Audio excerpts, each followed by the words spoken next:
Guys, nagluluto pala tayo ng bagoong. Yan yung mga ingredients natin sa bagoong. Tapos ilagay lang golden brown na natin yung ating mga bawang. At ito pala yung ating bagoong guys. Oh.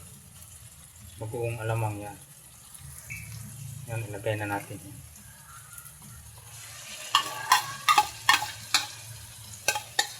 Saka halo-haloin lang natin.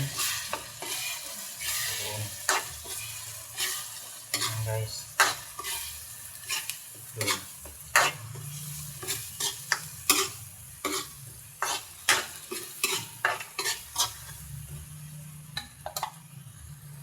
Maglagay tayo ng kunting suka guys yan. Saka asukal yan. Yan lalo. Saka dapat to guys, baboy.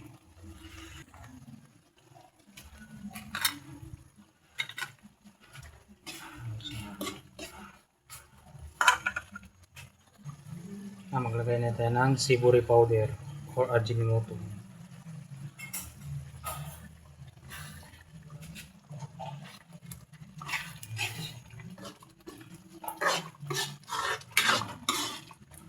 Haluin lang natin.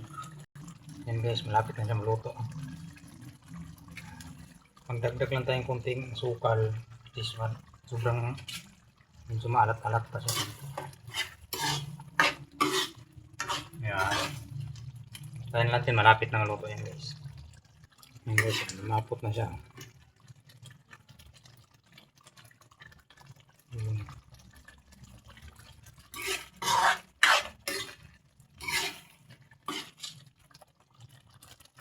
Yan guys, luto na siya guys, ang ating bagoong alamang. Thank you, salamat sa panonood.